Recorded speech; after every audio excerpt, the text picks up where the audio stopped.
ஆண்டவருடைய ஆவி என்மேல் உள்ளது, ஏனெனில் அவர் எனக்கு அருள் பொழிவு செய்துள்ளார். ஏழைகளுக்கு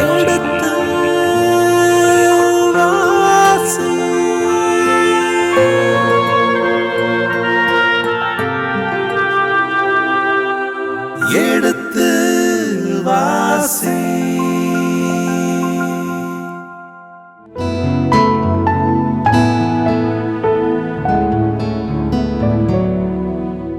இனிய இதயங்களே, எடுத்து வாசி நிகழ்ச்சியில் நீதி தலைவர்கள் புத்தகத்துக்குண்டான விவிலிய இறை வசனங்களுக்கு செவிமடுத்துக் கொண்டிருக்கின்றோம். முந்தைய பகுதியின் தொடர்ச்சியை இன்று தொடங்குவோம். வாருங்கள் நிகழ்ச்சிகள் செல்வோம். வணக்கம் தந்தை அவர்களே. வணக்கம்.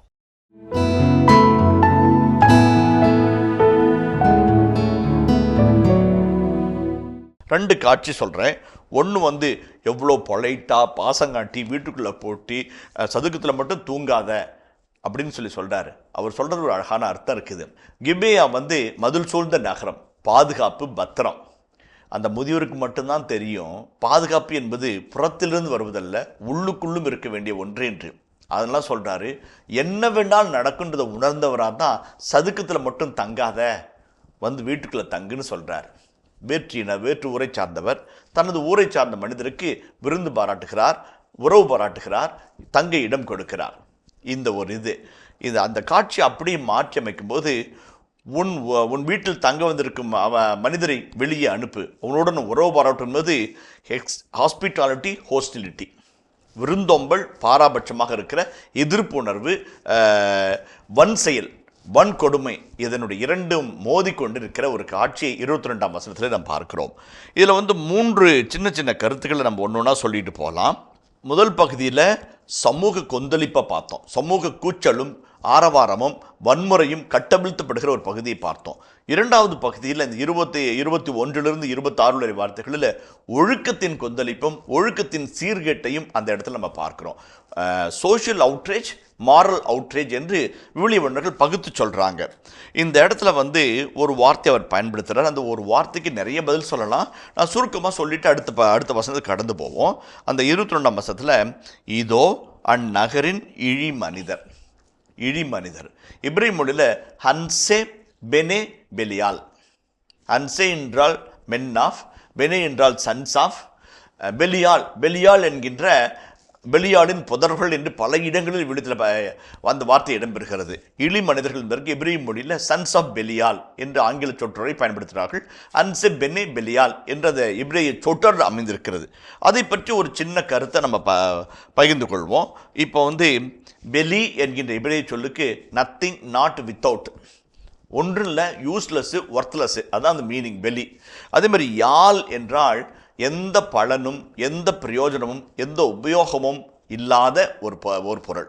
அப்போ சென்ஸ் ஆஃப் பெலியால் என்றால் என்ன சொல்லணும் அப்படின்னாக்க, ஒரு மூடர்கள், முரணர்கள், பயனற்றவர்கள், எதற்கும் பயனில்லாதவர்கள். இதுதான் அந்த வார்த்தை, அந்த பெலியால்ன்ற வார்த்தை விவிலியத்தில் பயன்படுத்தப்படுகிறது. உதாரணத்துக்கு நீதித்தலைவர்கள் 11ஆம் அதிகாரம் 3ஆம் வசனத்தை வாசிப்போமே. இப்தா தம் சகோதரிடமிருந்து தப்பி ஓடி தோபு நாட்டில் வாழ்ந்து வந்தார். வீணர்கள் இப்தாவுடன் சேர்ந்து கொண்டு அவருடன் திரிந்தனர். வீணர்கள் என்று அந்த இடத்துல மொழிபெயர்க்கிறாங்க. இந்த இடத்துல இடி மனிதர்கள் வெளிவருக்கிறாங்க.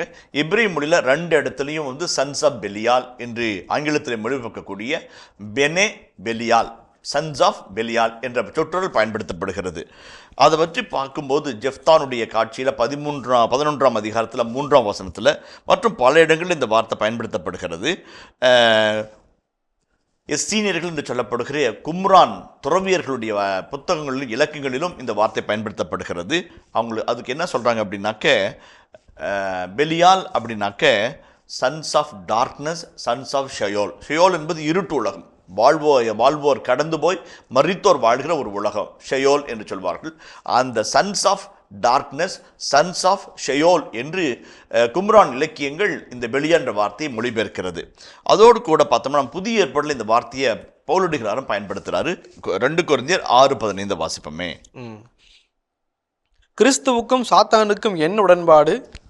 நம்பிக்கை கொண்டோருக்கு நம்பிக்கை கொண்டிராதவரோடு என்ன தொடர்பு? பவுலடிகளார் அந்த வார்த்தையை சாத்தான் மொழிபெயர்க்கிறாங்க. கிரேக்க மொழியிலும் ஆங்கில மொழியிலும் அதனுடைய மூல வார்த்தை என்னன்னாக்க சன்ஸ் ஆஃப் பெலியால். அப்போ இழி மனிதர்கள், மூடர்கள், முரடர்கள், அறிவில்லாதவர்கள், பயனற்றவர்கள், அப்புறம் சாவின் உலகத்தை சார்ந்தவர்கள், இருட்டுலகினுடைய மனிதர்கள், அதே போல் சாத்தான், இப்படி எல்லா வார்த்தைக்கும் இந்த ஒரு வார்த்தை தான் வந்து மூல சொல்ல அமையுது என்பதை நாம் மறந்துவிடக்கூடாது. அதான் ஆங்கிலத்தில் சொல்லுவாங்க செமாண்டிக் ரேஞ்ச். ஒரு வார்த்தை எவ்வளோ பொருளடக்கத்தை உள்ளில் கொண்டிருக்கிறத வந்து செமாண்டிக் ரேஞ்ச் என்று சொல்வார்கள். இந்த சன்ஸ் ஆஃப் பெலியால் என்கிற வார்த்தையினுடைய செமாண்டிக் ரேஞ்ச் வந்து வீணர்கள், மூடர்கள் என்பதில் தொடங்கி சாத்தான் வரைக்கும் போகிறது. அவ்வளோ ஒரு வலிமையான வார்த்தை, ரொம்ப மோசமான ஒரு வார்த்தை. அந்த வார்த்தையை இந்த நகரத்தின் இழி மனிதர்கள் ஒன்று சேர்ந்து கதவை pound the doors of the elderly person. அந்த கதவை பலமாக தட்டுறாங்க. சும்மா டொக் டொக் டொக் எஸ் கம்மின் அப்படி இல்லை, டப டப டப அடிக்கிறாங்க. உள்ளக்கிறோம் பதறணும், உள்ளக்கிறோம் தவிக்கணும், உள்ளக்கிறோம் துடிக்கணும், என்னமோ ஏதோன்னு அதிரணும். அதான் உங்களுடைய எண்ணம்.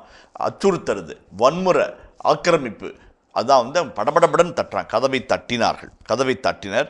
அவ்வீட்டின் உரிமையாளர் உதவியரிடம், உன் வீட்டிற்கு வந்திருக்கும் மனிதனை வெளியே கொண்டு வா, நாங்கள் அவனுடன் உறவு கொள்ள வேண்டும் என்றார்கள். இப்போ வந்து உறவு கொள்ள வேண்டும் என்பதற்கு என்ன எபிரேய சொல் பயன்படுத்தப்பட்டிருக்கிறது என்பதை சுட்டி காட்டும் பொழுது 3 விதமான பொருட்களை நம்ம சொல்லலாம். யதா என்கிற ஒரு வார்த்தையை பயன்படுத்துகிறாங்க. நம்ம வந்து எரேமியா 1:4-5 வாசிங்களேன். எனக்கு அருளப்பட்ட ஆண்டவரின் வாக்கு, தாய் வயிற்றில் உன்னை நான் உருவாக்கும் முன்பே அறிந்திருந்தேன். I know you even before you formed in your mother's womb. அதான் வந்து எரேமியா 1:4-5 சொல்லுகிற அழகான வார்த்தை.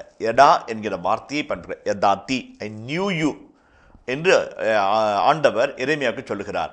அறிந்திருப்பது என்பது எபிரேய கலாச்சாரத்தில், எபிரேய எபிஸ்டமோலாஜியில், அந்த ஞானம் பற்றிய கோட்பாடுகளில் 3 நிலைகளில் ஒருத்தர் அறிஞ்சிருக்கலாம். ஒன்று இன்ஃபர்மேட்டிவாக, இன்னொன்று இன்டலெக்சுவலாக, இன்னொருத்தர் இன்டிமேட்டாக. 3 வகையில் ஒருத்தர் பற்றி நம்ம தெரிஞ்சுக்கலாம். இப்போ பிரகாஷ் ஃபாதர் குணேலியன்னு, young priest, energetic, information. Okay, இன்டலெக்சுவலாக ஒருத்தர் தெரிஞ்சுக்கலாம். எப்படி? a+b² = a² + b² + 2ab. Intellectual, analytical. Informative, intellectual. இன்டிமேட்டாக தெரிஞ்சுக்கிறது என்னன்னாக்க, ஒரு கணவன் மனைவியை அறிந்திருப்பது போல.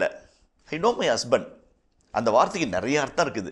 உடல் பூர்வமாக, உணர்வு பூர்வமாக, உறவு பூர்வமாக, அறிவு பூர்வமாக, பொருளாதார பூர்வமாக, சமூக பூர்வமாக, கலாச்சார பூர்வமாக என் கணவர் எனக்கு தெரியும். அதான் அந்த மனைவி சொல்கிறது. அந்த கணவனும் மனைவி பற்றி சொல்லுது. இன்டிமேட்டாக ஜோசப் டிட் நாட் நோ மேரி அப்படின்னாக்க அந்த உறவு கொள்ளவில்லை. அது வந்து அழகாக மறைமுகமாக சொன்னது. யூஃபமிசம் என்று ஆங்கிலத்தில் சொல்வார்கள். மங்கள வழக்கு அல்லது இடக்கிறக்கல் என்று சொல்லி தமிழ் இலக்கியில் சொல்லுவாங்க. அந்த வகையில் இலைமறைக்காய அந்த வார்த்தையை பயன்படுத்துகிறாங்க. நாங்கள் அவரை அறிந்திருக்க வேண்டும் என்பதற்கு இந்த இன்டிமேட்னுடைய அது வந்து பாசிட்டிவ் ஒக்காபுலரி. நெகட்டிவ் ஒக்காபுலரி அவர்களோடு உறவு கொள்ள வேண்டும். அதனால தான் தமிழில் அழகாக மொழிபெயர்த்திருக்காங்க. நாங்கள் அவனுடன் உறவு கொள்ள வேண்டும். ஜடா என்ற வார்த்தைக்கு இவ்வளோ அர்த்தம் இருக்கிறத நம்ம அந்த இடத்துல பார்க்குறோம். இப்போ இந்த இழி மனிதர்கள் உறவு கொள்ள தவிக்கிறார்கள். இந்த உறவு எப்படிப்பட்ட உறவு? ஓர் பாலின உறவு இல்லைங்களா? இவர்கள் ஆண்களோடு. இவங்க கேட்குள்ள என்ன கேட்குறாங்க? உங்கள் வீட்டில் இருக்கிற பெண்களை அனுப்புங்க, அவனுடைய மனைவியை அனுப்பு, அல்லது உங்கள் வீட்டில் இருக்கிற மகளை அனுப்பு அப்படிலாம் கேட்கல. அவங்க என்ன கேட்குறாங்க? ஸ்பெசிஃபிக்காக அந்த ஆடவனை, அந்த மனிதனை வெளியே அனுப்பு. அப்போ the whole group of sons of Belial, அந்த முழு பெலியாலுடைய புதல்வர்கள், இழிநிலையர்கள் என்ன இருக்கிறாங்க?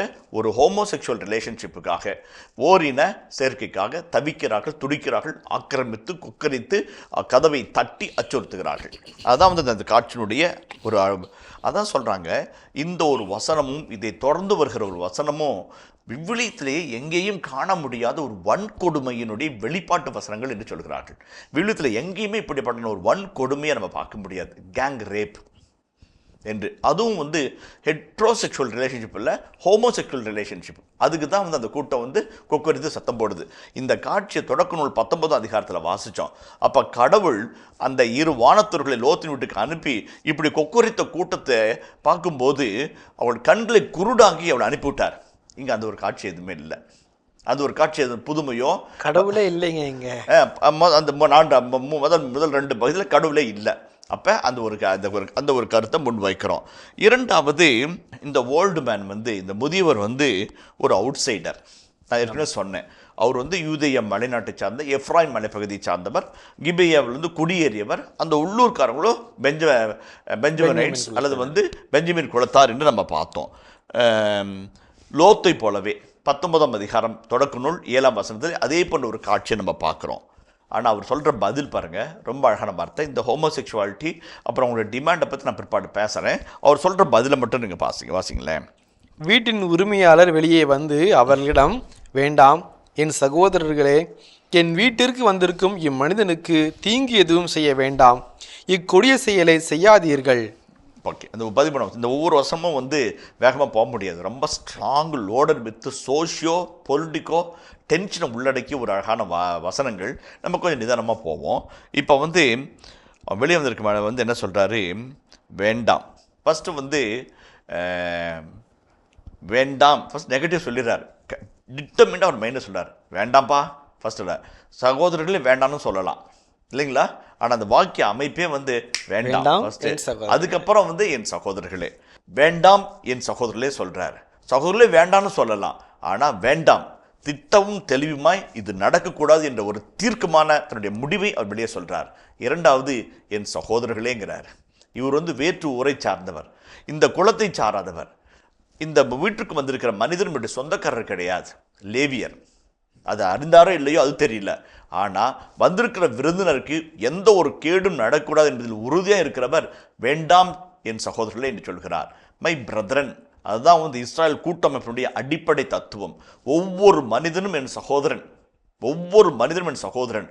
உணவுக்காய், உடைக்காய் அல்லது பசிக்காய் காத்திருக்கிற ஒவ்வொரு சகோதரனும், உன் வீட்டில் வாசப்பட்டு இருக்கிற ஒவ்வொருவனும் உன் சகோதரன் என்று கருதி உதவ வேண்டும். இதைத்தான் வந்து தோபித்து புத்தகம் முழுமையாக சொல்லுகிறது. சீராக் புத்தகனுடைய தர்மக்காரங்கள் பற்றி அழகாக சொல்லுகிறது.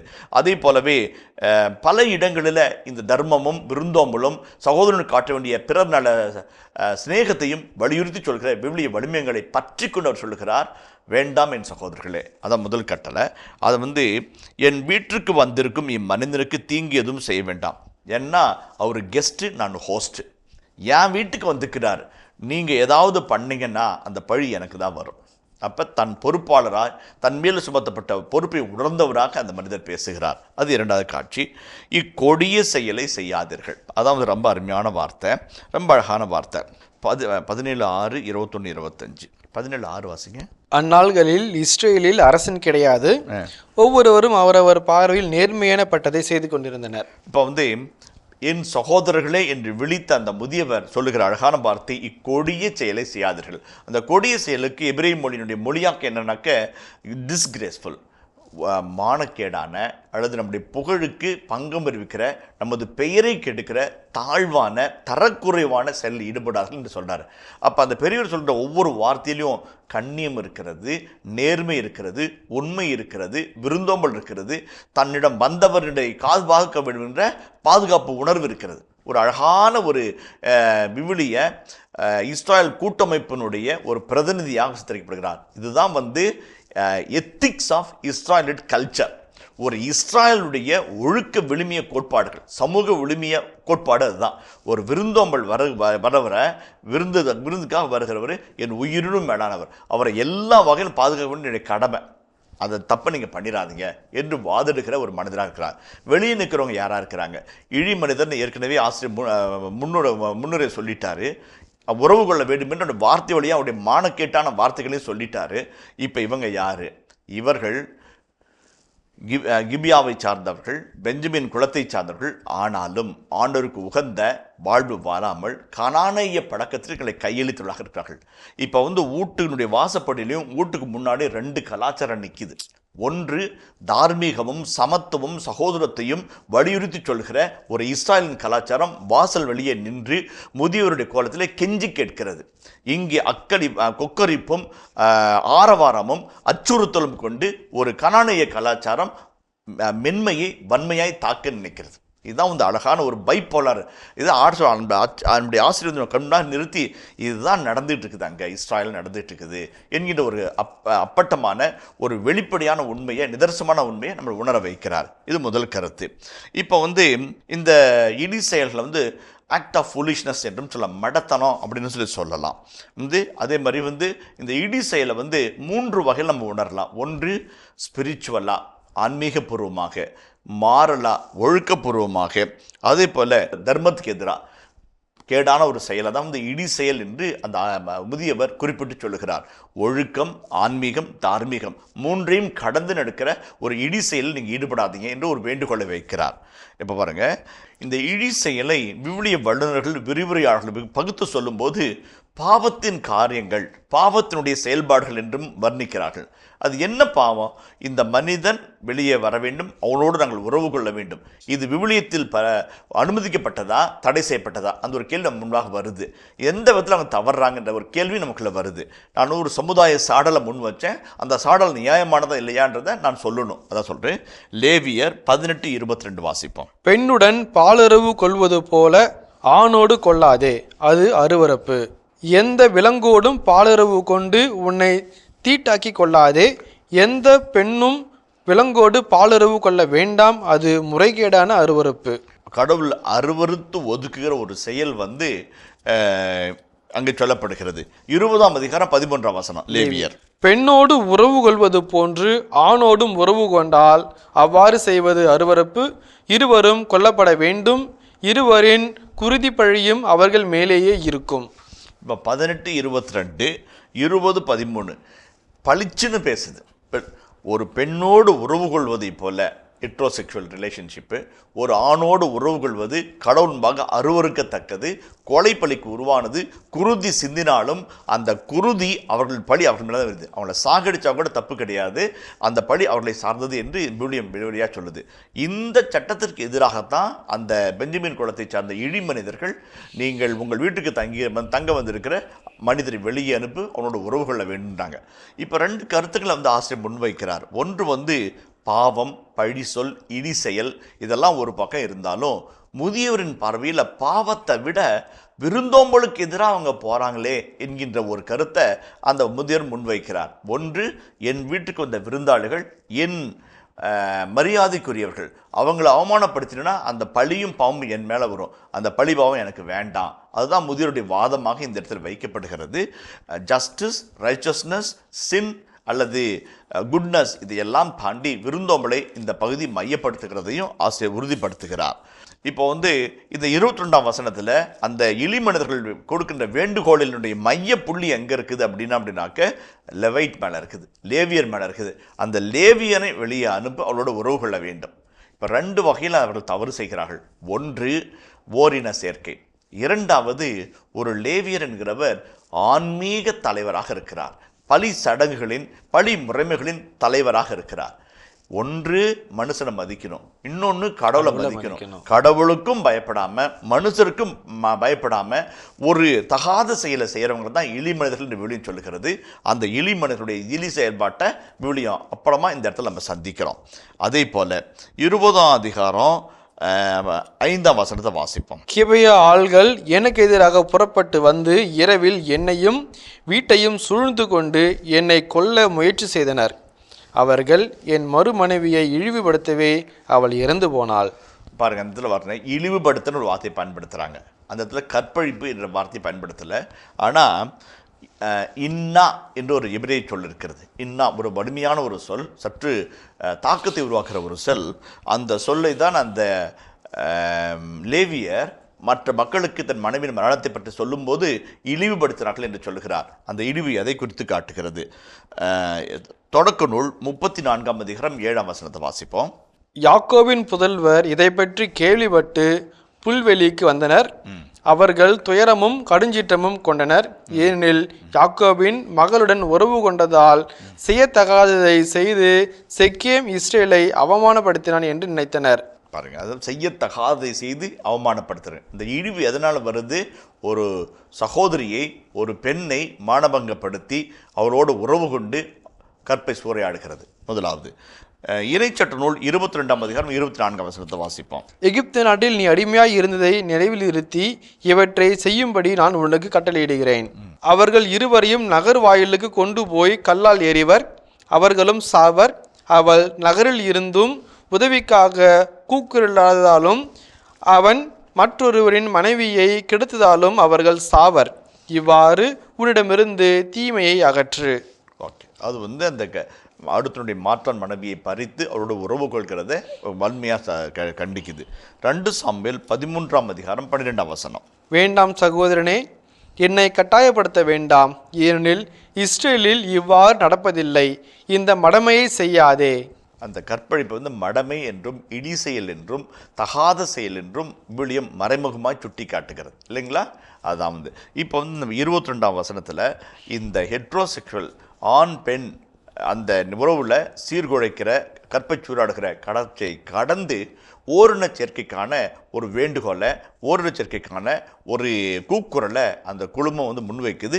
அதை வேண்டான்றாங்க. 24ஆம் வசனத்தை வாசிப்போம். இதோ கன்னி பெண்ணான என் மகளையும் அவர் மறுமனைவியையும் வெளியே அழைத்து வருகிறேன். அவர்களோடு உறவு கொண்டு உங்கள் விருப்பப்படியே நடந்து கொள்ளுங்கள். ஆனால் இம்மனிதனுக்கு இக்கொடிய செயலை செய்யாதீர்கள் என்றார். இப்போ 24ஆம் வசனத்தில் ஒரு பார்கெயின் நடக்குது. அவங்க ஒரு வேண்டுகோள் வைக்கிறாங்க, இவர் ஒரு வேண்டுகோள் வைக்கிறார்.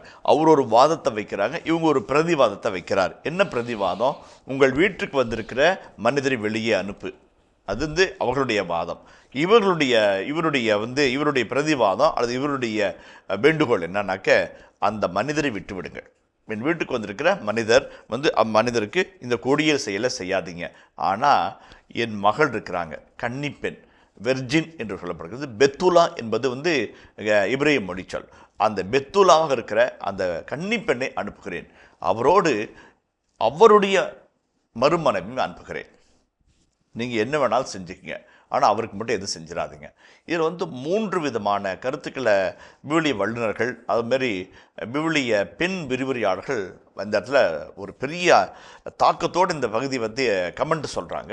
நான் எல்லாத்தையும் விளக்கம் சொல்லுவோம். நம்ம வந்து சார்பு நிலை எடுக்கிறதில்ல. பட் ஆனால் வந்து ஒரு பல்வேறு விதமான கருத்துக்களை மக்களோட பகிர்ந்து கொள்ள நான் ஆசைப்படுறேன்.